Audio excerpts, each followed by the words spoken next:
Salam, selamat pagi, bertemu kembali di dalam Renungan Pagi Embun Surgawi Keluarga IGJ. Sebelum kita akan mendengar firman Tuhan, baiklah kita berdoa terlebih dahulu. Bapa yang bertata di surga, di dalam nama Tuhan Yesus Kristus, Juru Selamat kami yang hidup, kami sungguh bersyukur Engkau yang telah mengutus Roh Kudus untuk menjadi penolong penghibur kami. Kami meyakini setiap aktivitas yang hendak kami lakukan kiranya menjadi kesukaan dan perkenanan Tuhan. Terlebih ketika kami hendak menghadapi tahun baru 2025, kami yang telah beroleh sukacita Natal, sungguh-sungguh menghidupi makna Natal sebagai pengikut Yesus Kristus, sebagai anak-anak Yesus Kristus.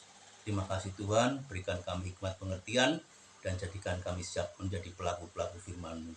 Dalam nama Yesus Kristus kami sekali mengucap syukur. Amin. Untuk tema hari ini, saya memberi judul penyataan dan penyertaan Allah lewat Injil Yohanes pasal 1, pasal 8 dan pasal 9. Di pasal 1 ayat 1 sampai 4, demikianlah firman Tuhan. Pada mulanya adalah firman, firman itu bersama-sama dengan Allah, dan firman itu adalah Allah. Ia pada mulanya bersama-sama dengan Allah. Segala sesuatu dijadikan oleh Dia, dan tanpa Dia tidak ada suatu pun yang telah jadi dari segala yang telah dijadikan. Dalam Dia ada hidup, dan hidup itu adalah terang manusia. Frasa ini di ayat 4 ini menyatakan dengan jelas penyataan Allah lewat firman-Nya yang telah menjadi manusia itu adalah berguna sebagai terangnya manusia, dan Dia hidup itu untuk kita umat manusia, terlebih umat yang mau menerima dan percaya buat kasih anugerah lewat Yesus Kristus yang telah kita rayakan kelahirannya. Kita patut bersyukur karena kita punya pribadi Allah yang telah menjadi terang dunia. Demikian pula kesaksian Yohanes di pasal 8 ayat 12 mengatakan, "Akulah terang dunia, barang siapa mengikut aku, ia tidak akan berjalan dalam kegelapan, melainkan ia mempunyai terang hidup." Penyataan ini semakin jelas bahwa kita yang percaya Yesus Kristus Juru Selamat adalah terang dunia. Ya, Bapak Ibu Saudara yang saya kasih, dan ketika terang dunia itu ada dalam hidup kita, kita tidak lagi berjalan dalam kegelapan. Artinya kita hidup menurut perkenanan Tuhan, hidup yang seturut dengan kehendak Tuhan, dan terang kita menjadi dampak bagi orang lain karena kita sudah hidup dan mempunyainya. Oleh karena itu, ketika Yesus Kristus hidup pada masa itu, di pasal 9 dalam Injil Yohanes ayat 5, Dia kembali menyatakan, "Selama aku di dalam dunia, akulah terang dunia." Lewat pribadi manusia yang Allah itu sendiri, Yesus Kristus yang kita kenal, lewat bacaan Injil Yohanes ini, Yesus sudah memperkaryakan kuasanya, memberikan kesembuhan bagi orang yang buta sejak lahir. Dengan demikian, kondisi hidup dia yang gelap, lewat pribadi Yesus Kristus yang dia jumpai, dia disembuhkan, dicelikkan. Tidak ada seorang manusia nabi yang mampu melakukan penyembuhan atas mata yang buta sejak lahir, kecuali pribadi yang menyatakan diri sebagai terang dunia.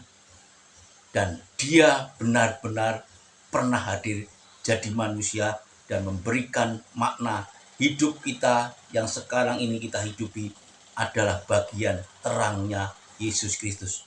Oleh karena itu patutlah kita, semestinya kita mereflektorkan cahaya terang abadi itu di dalam aspek kehidupan kita, Bapak Ibu Saudara.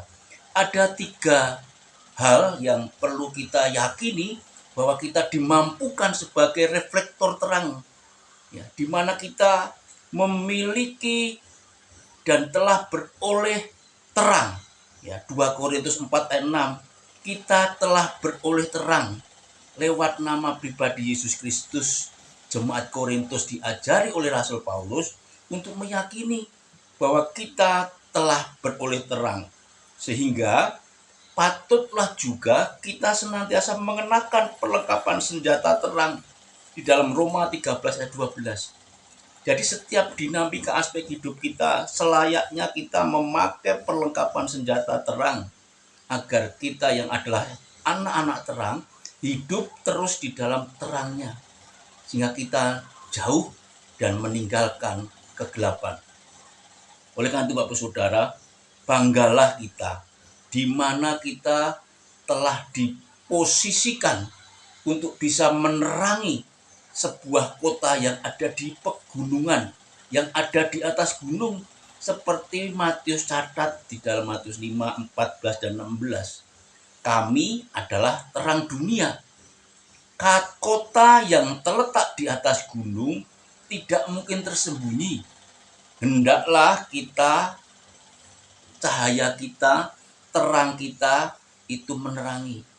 Ya.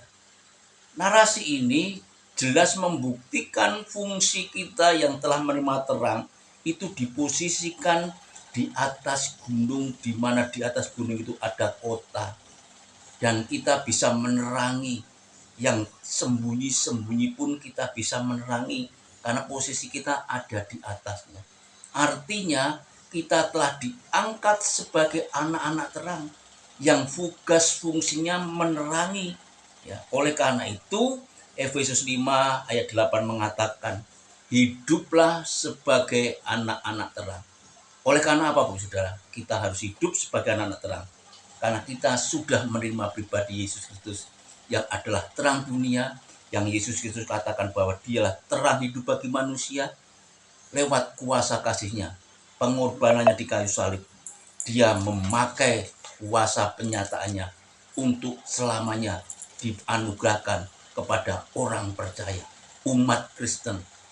Oleh karena itu Matius 28 ayat 18 sampai 20 sebagai kerja nyata umat percaya, amanat agung ini harus kita kerjakan karena kita meyakini bahwa penyertaan Yesus Kristus itu kekal adanya. Ya, saya bacakan hanya ayat 20-nya saja Bapak Saudara. Dan ajarlah mereka melakukan segala sesuatu yang telah kuperintahkan kepadamu.